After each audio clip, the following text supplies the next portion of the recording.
अस्सलाम वालेकुम नाजरीन। उम्मीद है सब खैर वफियत से होंगे। नाजरीन, कुछ दोस्त पूछते हैं कि राय साहब आप 2018 के बाद किधर घूम गए थे, तो अचानक नमदार हुए। तो जिनको नहीं पता, उनको बता दूं कि 4 साल पहले मुझे एक बड़ा सीरियस किस्म का ये पैरालाइज अटैक हुआ था, जिसकी वजह से फिर मैं अभी भी फुली रिकवर नहीं हूँ। तो अभी भी ये जगह और ये जगह जो है इसमें ये नहीं जाग रही। तो मुझे बात करने में बहुत प्रॉब्लम थी, इसलिए मैं मीडिया से, सोशल मीडिया से नहीं आया। तो खैर आप लोगों की दुआ से उम्मीद है इंशाल्लाह अल्लाह करम करेगा ये भी ठीक हो जाएगा। तो अब मैं अपनी पाकिस्तानी कौम को खराज तहसीन पेश करना चाहता हूँ कि जिस तरह ये पिछले 19-20 महीने जिस मुश्किल हालात, बल्कि मुश्किल तरीन हालात से गुजर कर आप लोग पोलिंग बूथ पर पहुँचे हो और अपना वोट कास्ट किया है, यकीन माने कि एक मैं ही नहीं, पूरी दुनिया आपको खराज तहसीन पेश कर रही है। और हर इंटरनेशनल मीडिया उठा के देख लें, सब आपकी सिर्फ आप ही की बात हो रही है। इवन के आखिरी जो एक अरबा रह गया था, वो भी इलेक्शन कमीशन ने कसर नहीं छोड़ी कि अगर एक घर के 5 वोट हैं तो उन्होंने पांचों के डिफरेंट मतलब हल्कों में उनको स्कैटर्ड कर दिया गया था। लेकिन आप लोगों ने फिर भी हर जगह पहुंच कर अपना वोट कास्ट किया।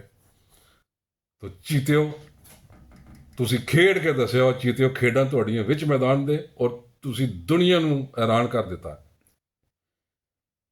इसीलिए आज मतलब है कि सारी दुनिया, इवन के इंडिया का जो आपका दुश्मन है वो मुल्क भी बोल उठा है कि अगर जिस लीडर के पीछे ऐसे सपोर्टर हूँ वो कभी आ नहीं सकता।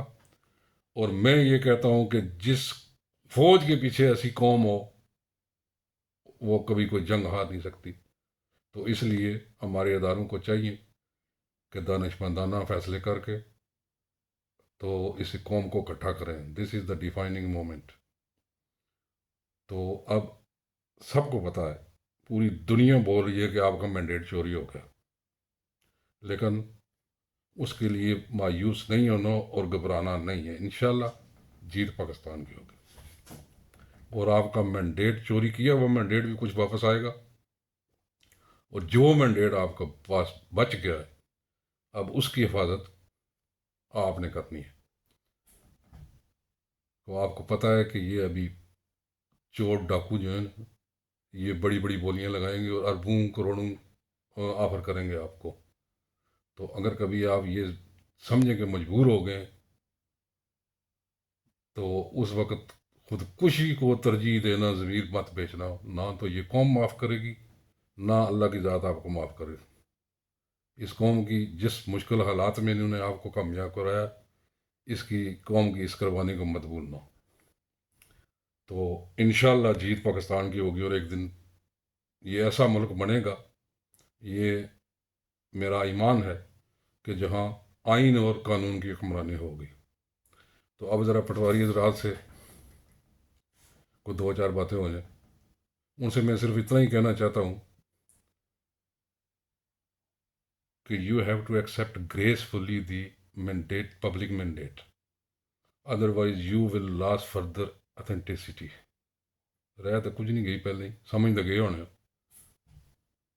और मियाँ साहब से मैं ये कहना चाहता हूँ कि मियाँ साहब, अगर मैं भी आपके पास होता ना तो वो जो आपकी स्पीच थी वो ना करने देता कि 265 में से 64 पे खड़े होके और सामने वाले की 91 है, तो आपने वो विक्ट्री स्पीच शुरू कर दी।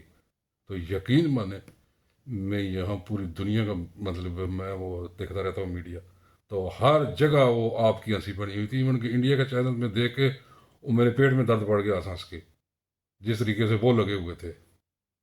तो खुदा के लिए जो जो आपके मशीर हैं इनको मतलब देखें कि ये आपके वफादार भी हैं कि नहीं। तो एक बार फिर जियालो ਤੁਹਾਨੂੰ खराज तहसीन और सलूट। और बिल्कुल मतलब कि डट के खड़े रहना है, क्योंकि डट के खड़ा है कप्तान। ओके, अल्लाह हाफ़िज़।